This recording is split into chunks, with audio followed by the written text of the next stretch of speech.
So as you can tell, this thing lands on the rear wing and bends the mounts constantly or snaps them. So definitely putting the new T-Bone Racing rear bumper on. Let's see how that'll help absorb the impact. Hey guys, just installed my new T-Bone Racing wide basher rear bumper. It says for the Creighton, but it does fit the Arrma Outcast as well.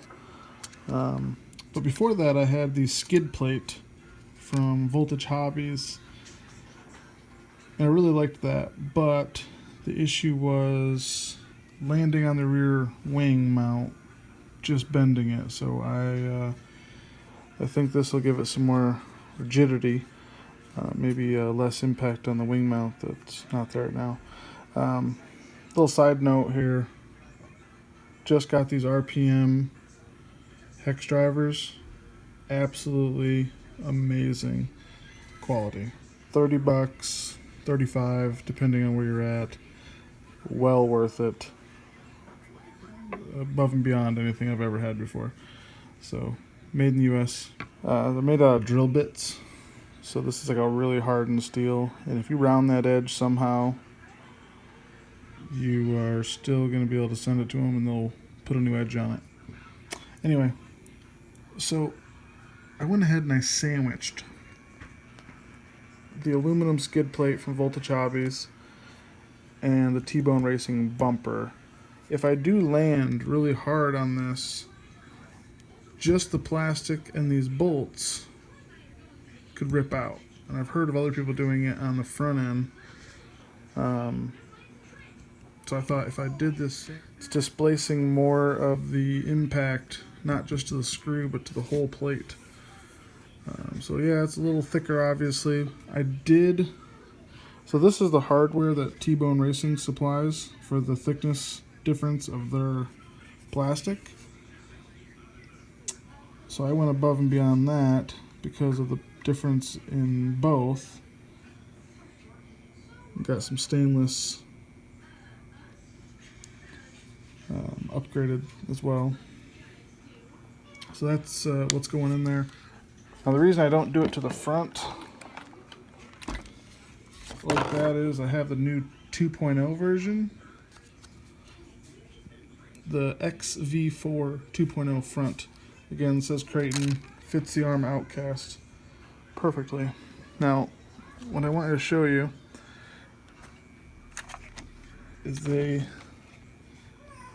instead of mounting to the diff case like the other versions do, this has a block that replaces the front. Really nice composite hard plastic, screws to that, which mounts it directly to the bottom of the frame. So you're screwing into the top of that. This gives it a lot of rigidity. Still has flex though. That is going into that block that you just saw. And then the original front screws are there still underneath it. And then you're adding these through the entire thing of the chassis. So the chassis screws are still there. This is into the block. That is also into the chassis.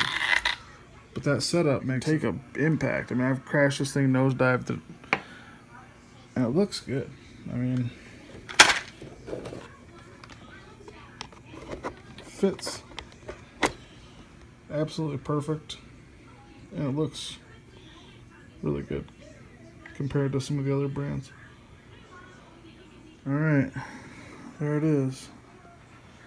It does look like it's gonna have enough clearance. So I'll show you what my straightened RPM wing mount looks like. Boiled it in water, bent it straight, and then dunked it in cold water. I mean, pretty much perfect straight again. Alright guys, just finished up. Got the rear wing mount back on, wheelie bar replaced, and the new bumper.